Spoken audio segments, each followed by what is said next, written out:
quando a realidade ela surge para endossar essa fantasia, como é o caso do pai do Dostoiévski, que teve uma morte trágica, isso tem um efeito ainda mais poderoso sobre essa configuração neurótica. Ou seja, é como se o desejo tivesse motivado a destruição do pai, a morte do pai. Um pai rígido, um pai virulento, um pai que pode ter sido virulento na realidade, de fato, mas uma figura que pode ter sido introjetada de uma forma agressiva. Essa introjeção do pai, das relações com o pai, com os pais, com as gerações posteriores, ela vai ser formadora da instância do supereu. E essa relação que vai existir entre o supereu, o representante da moralidade, da instância moral, e o eu, que é essa falha na unicidade, essa falha em dominar completamente essas moções pulsionais, esse conflito entre eu e supereu vai ser nada mais do que o mesmo conflito, com o mesmo teor, só que reencenado dentro do psiquismo e não mais na realidade, como teria sido esse conflito entre o menino e o pai. Então, a saída que existe no psiquismo é uma identificação com o pai de duas maneiras. A saída para esse desejo de eliminar o pai tem a ver com uma outra resposta que a criança dá, digamos assim. Ela interrompe esse desejo pela angústia de ser punida pelo desejo com a castração.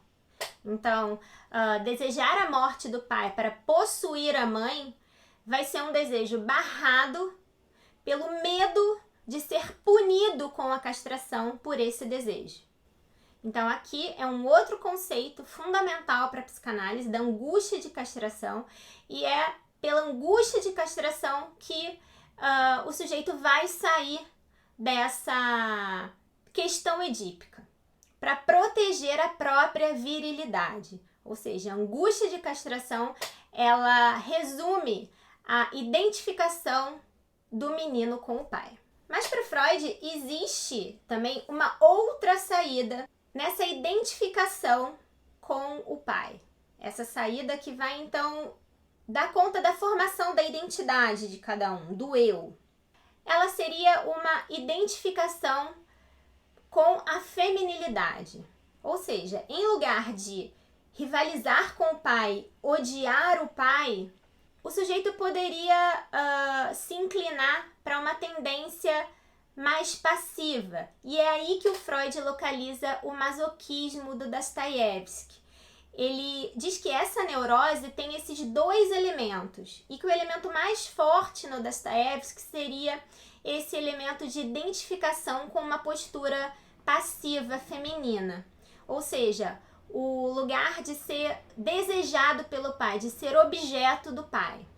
Mas como esse lugar de objeto do pai também seria uma ameaça à virilidade, já que seria uma castração, então essas duas saídas, essas duas identificações levam o Dostoiévski a ser governado, digamos assim, por esse sentimento de culpa, pela angústia de castração, que é algo presente em toda a estruturação psíquica, mas que no Dostoiévski seria excessiva, seria algo quantitativamente superior ao normal.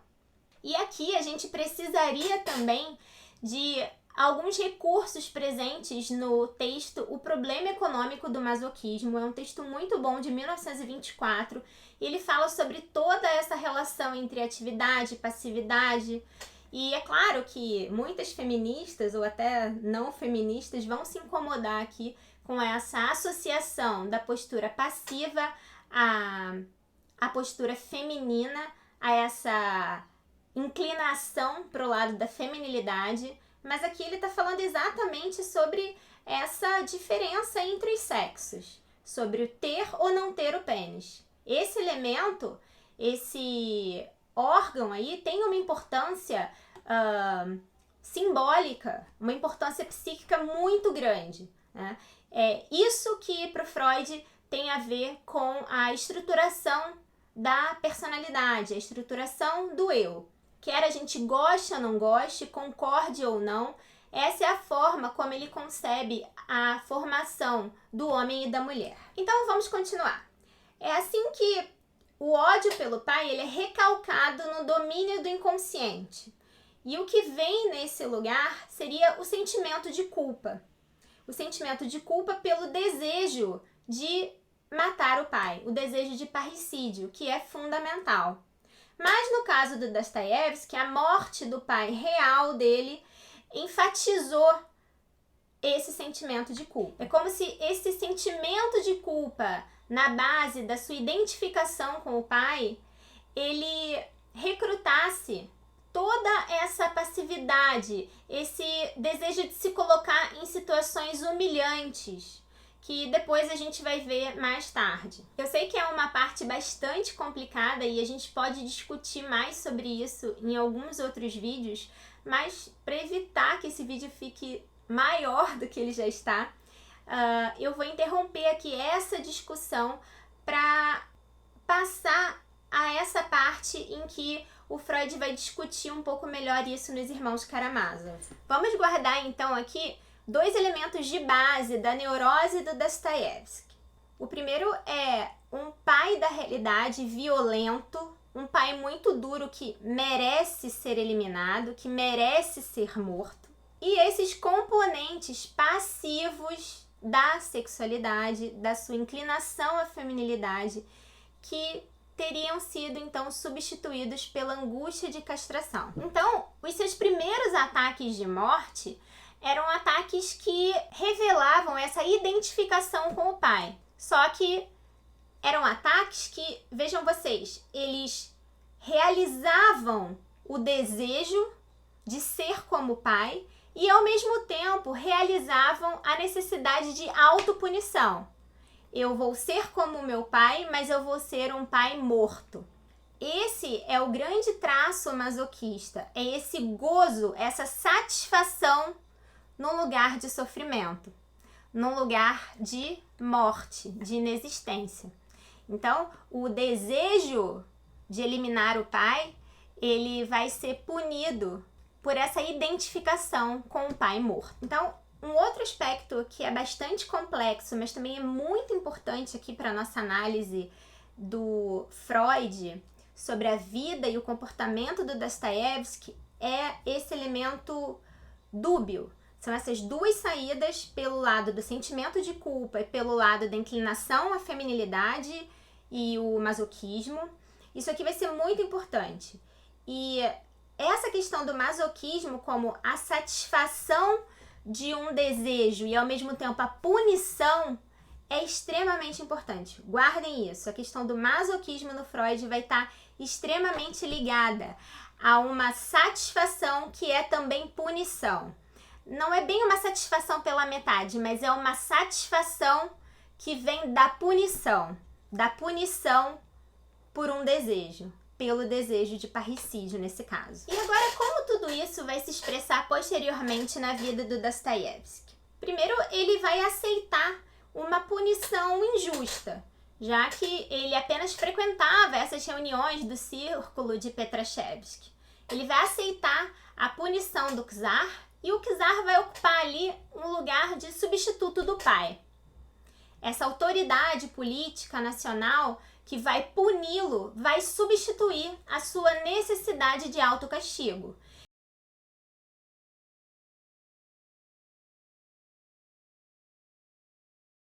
Então, é por isso que o Freud diz que não existem informações seguras a respeito das crises de epilepsia durante os anos na Sibéria. Então, parece que durante esses anos em que ele era punido pela ordem do czar, era punido com exílio, com os trabalhos forçados, ele não precisava punir a si próprio com os ataques epiléticos.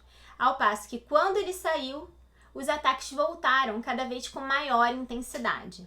Mas lembrem vocês, isso é uma aposta do Freud nesses dados biográficos e também nas lacunas da biografia do Dostoiévski. Um outro elemento que para o Freud seria uma prova da consistência dessa economia psíquica do Dostoiévski seria que esses anos de trabalho, de humilhação, eles não despedaçaram o Dostoiévski, mas lhe deram uma força, lhe deram, digamos assim, aprimoraram o seu talento como escritor. Para o Freud, a transformação do Dostoiévski num reacionário teria tudo a ver com esse sentimento de culpa inconsciente que está na base da neurose do Dostoiévski. Ele acha, então, que para sair dessa relação conflituosa com a figura do pai, ele, então, resolveu se curvar à autoridade do czar, a adotar o nacionalismo, as tendências eslavófilas. Na verdade, eu discordo do Freud nesse ponto. Eu prefiro pensar que o Dostoiévski via com bastante desconfiança essa tendência liberal, esses ataques revolucionários, esse terror da revolução. Na verdade, os personagens dele, a meu ver, embora tenham sido tomados como exemplos para muitos revolucionários, são, na verdade, alertas. Eles mostram o que acontece com as pessoas que se deixam carregar por essa corrente liberal que, na verdade, vai apoiar os terroristas, os revolucionários, o movimento à vontade do povo. Então, a meu ver, o Dostoiévski não demonstra nisso ceder ao seu sentimento de culpa e a sua necessidade de se reconciliar com o pai, com a figura paterna, mas ele mostra uma grande inteligência, uma grande lucidez, já enxergando quais seriam as consequências dessa postura revolucionária, terrorista, contra a autoridade do czar. Na verdade, eu acredito que ele já tem intuído que era apenas mais uma autoridade, era apenas mais um outro grande inquisidor que iria substituir o czar, como aí as figuras do Lenin, do Stalin e dos demais líderes soviéticos vão mostrar pra gente ao longo da história do século XX. Então, nesse ponto eu discordo do Freud, eu não acho que essa subserviência, essa reconciliação, na verdade, com a figura do czar tem a ver com algo que atende a esse sentimento de culpa que permanece governando a vida do Dostoiévski. Eu vejo uma profunda lucidez intelectual, eu vejo aí grande parte da sua genialidade, inclusive. Ainda tratando desse crime fundamental, desse desejo de parricídio, o Freud vai falar sobre 3 obras fundamentais da cultura e como não é tão absurdo esse mito que ele está querendo instituir no início da gênese da cultura e na gênese subjetiva. Porque, vejam vocês, tanto o Édipo Rei, quanto Hamlet, quanto os irmãos Karamazov tratam da morte do pai, do parricídio. Essa ideia do Freud, ela é tão importante e faz tanto sentido que ele tem 3 textos fundamentais da cultura que provam a importância desse desejo de matar o pai. Só que no caso do Édipo Rei, ele assume a responsabilidade de alguma coisa para a qual ele foi empurrado pelo destino. Mas no caso do Hamlet é diferente. No caso do Hamlet, Freud vê essa tragédia de Shakespeare como ligada à culpa pelo ato do outro. Um sentimento de culpa paralisa o herói. O crime cometido por outro exerce sobre ele um peso fundamental. Exerce sobre ele um peso tão grande que é como se ele dividisse a responsabilidade pelo crime. Como se ele também desejasse ter cometido aquele crime. E aquele outro tivesse, então, aliviado um pouco da sua culpa. Um sentimento de culpa que é compartilhado por todos. Todos os seres humanos dividiriam esse mesmo desejo criminoso. Então isso aparece no Hamlet de Shakespeare exatamente por essa identificação excessiva com o crime do outro. Não foi ele que cometeu o crime, mas ele vive e se vê como alguém que deva ser tão castigado quanto o verdadeiro criminoso. porque no âmbito do seu desejo ele também seria um criminoso. No caso dos irmãos Karamazov, um livro que eu não li ainda, eu li só alguns trechos, e esse capítulo, esse conto, O Grande Inquisidor, então aqui eu vou me valer das observações do Freud. Para o Freud, então, o caso dos irmãos Karamazov mostra como Freud constrói essa questão do parricídio na obra. Não importa quem cometeu o crime, todos são igualmente culpados à luz do desejo. Tendo em vista esse desejo criminoso que é compartilhado por todos os seres humanos, todos são culpados. E é por isso, então, que para o Freud, o Dostoiévski redime os criminosos e tem uma simpatia excessiva que vai além de uma certa pena natural que a gente possa ter por algum criminoso que vai ser castigado. Vai além disso. É como se o criminoso salvasse os demais de ter cometido o crime. Todos desejariam cometer esse crime. Matar a ordem, a lei, esse representante do pai. Essa barreira que nos impede de nos tornarmos pulsões, de nos tornarmos e de nos mantermos um grande caldo pulsional que caminha para a morte, caminha para o gozo, para a realização completa, para a descarga completa pulsional. Então, para o Freud, o Dostoiévski transforma o criminoso num herói exatamente por conta dessa relação com o parricídio. Ou seja, o criminoso que é glorificado, ele é uma espécie de redentor. Ele mata e com isso os demais não precisam matar, não precisam dar vazão a esse impulso demoníaco. E assim o Dostoiévski caminha desde o Raskolnikov até vários outros criminosos, até os últimos dos irmãos Karamazov. Agora aqui vem a nossa segunda parte, o finalzinho do nosso artigo do Freud, em que ele vai abordar o tema do jogo compulsivo à luz do masoquismo, dessa segunda saída de Dostoiévski do complexo de Édipo. O Dostoiévski, ele jogava até perder tudo. Como todo jogador, ele não jogava com a esperança de voltar para a Rússia e com o dinheiro ganho na roleta ele pudesse pagar as suas dívidas, ele pudesse se livrar da ameaça de prisão por dívidas. Ele não jogava, ele não parava quando ganhava. Ele só parava depois de perder tudo, ou seja, de se colocar numa posição extremamente miserável, a ele e a sua mulher. Quando perdia, ele se jogava aos pés da mulher, pedia perdão, tinha pena dela por ter se casado com um velho pecador como ele, mas no dia seguinte ele vendia alguma outra coisa e ele estava de novo na roleta. E a Anna Dostoiévskaya, ela escreve no seu livro, Meu Marido e Eu, se eu não me engano, exatamente isso, que ela só aguentava tudo aquilo porque depois de um dia de perdas na roleta, o talento do Dostoiévski emergia como nunca. Ela tinha interesse nesse êxito artístico. Depois de perder, depois de impor a si mesmo a miséria, ou seja, nessa atitude masoquista, o talento do Dostoiévski florescia como nunca.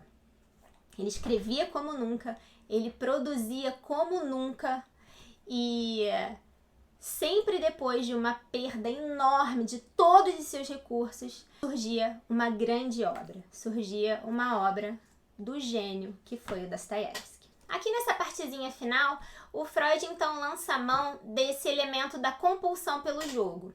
Ele usa o exemplo do conto do Stefan Zweig, de uma jovem viúva que então se encontra numa viagem com um jogador compulsivo, tenta salvá-lo, dá dinheiro para que ele se recupere e no dia seguinte ela reencontra esse mesmo jovem, essas mesmas mãos naquele frenesi do jogo. E aí o Freud faz, então, uma comparação com um outro jogo, o jogo do onanismo, que é o jogo infantil feito com as mãos, uma brincadeira, uma manipulação dos órgãos genitais pela criança. E o Freud diz, então, que o jogo compulsivo, ele vem a substituir uma outra compulsão fundamental da infância, que seria esse jogo do onanismo com as partes sexuais. Bem, eu espero que vocês tenham muitas perguntas, eu pretendo até fazer um outro vídeo discutindo alguns outros aspectos aqui com vocês. É muito assunto, é muito tema. Espero que vocês tenham gostado e aproveitem o que eu trouxe aqui para vocês. E a gente se vê num próximo vídeo. Tchau!